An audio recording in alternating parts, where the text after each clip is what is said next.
Buongiorno cari amici, benvenuti anche oggi nel canale vostro Marietto Veneziano. Oggi il vostro Marietto Veneziano vi vuole parlare della Vicca perché una ragazza, una signora che ci segue dal nome Sara, una persona che è molto gentile, mi ha chiesto di dire qualcosa sulla Vicca. Però prima di iniziare il vostro Marietto Veneziano vi chiede di iscrivervi al canale di Legare del vostro Marietto Veneziano, di venirci a trovare nei nostri gruppi Facebook e di Telegram, dove le lunedì sera alle 20:30 il Degalle e Marietto Veneziano tengono un corso o un percorso esoterico. Chiaramente è gratis e se vi scappa anche un super like fatelo pure che è sempre ben accetto in questo canale e anche in quello di Degalle. Bene, vorrei parlare della Vicca. Prima di tutto vi dico che l'esperto della Vicca è il Dante, ma oggi non ho trovato il Dante e non mi vuole offrire il caffè, cioè l'ho trovato ma mi ha detto io di caffè macchiati non te ne offro perché è domenica e allora sapete io quando non mi offrono il caffè ho preso la moto e sono andato a farmi un giretto. Bene, comunque riprendiamo il discorso della Vicca. Io di Vicca ho conosciuto solamente 2 o 3 persone realmente sacerdotesse. Una da giovane quindi devo dire che più che Vicca era una strega ed era una sacerdotessa molto molto potente, ma però io essendo ignorante in quel periodo lì non capivo niente e quindi non ho un parametro o un metro per valutarli. E poi ho conosciuto una Vicca molto potente, ma anche perché essendo un'anima antica aveva, come si suol dire, già dei doni praticamente di altre vite e che quindi aveva scelto in questa vita di essere Vicca e devo dire che questo personaggio era una persona molto molto potente che faceva cose veramente quasi da miracolo. Cioè per dirvene una potevo uscire di corpo, andare in astrale e vedere cosa faceva un'altra persona magari a 800 km di distanza, no? Tanto per dirvi. Io ho potuto constatare che effettivamente quello che diceva era vero. Oppure poteva fare degli avatar astrali e andare nel passato delle persone e interrogare questi avatar senza che quelle persone se ne rendessero conto, no?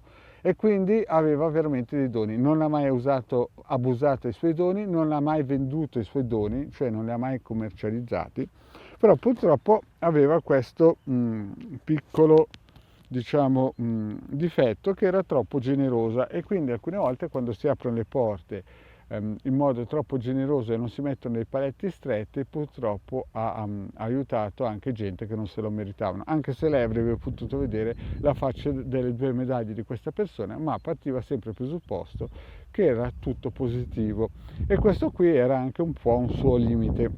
Comunque è una persona eccezionale. Un altro limite però che hanno i Vicca è quello di essere in un certo senso attaccati alla madre natura e questo è positivo, ma durante i rituali se non si hanno dei doni purtroppo e si magari in un certo senso la si prende un po' troppo sotto gamba, oltre che attivare le forze naturali si possono anche attivare egregori che si nascondono in queste forze naturali, perché in altre pillole ho spiegato bene che esistono anche delle egregori naturali e ci sono le egregori naturali positive e ci sono anche le egregori naturali negative, ad esempio quelli che creano le slavine o i terremoti, i maremoti e quant'altro. Quindi chiaramente, e poi ci sono anche le egregori che parassitano durante questi esercizi di cerimonia. E quindi cosa vuol dire? Vuol dire che sicuramente la religione Vicca ha delle bellissime cose, ha delle bellissime tradizioni, ha dei bellissimi, come si suol dire, rituali, però purtroppo restano attaccati alla natura di questo mondo e alcune volte e sempre parlando in alcune direzioni perché dobbiamo capire che la Vicca è vecchissima come religione, no?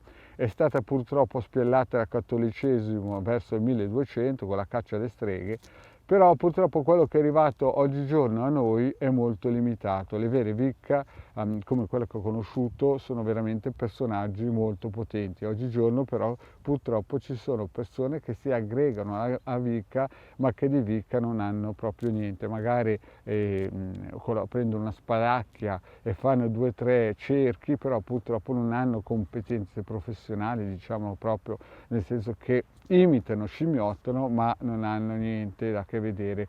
Quindi bisogna fare anche questa distinzione, cioè fra quelli che realmente hanno un dono perché sono state Wicca o sono state streghe nelle passate vite e quindi effettivamente hanno questo potenziale innato dentro di loro, e quelli che per moda oggigiorno seguono questa religione perché magari c'è scritto che si può far sesso o quant'altro.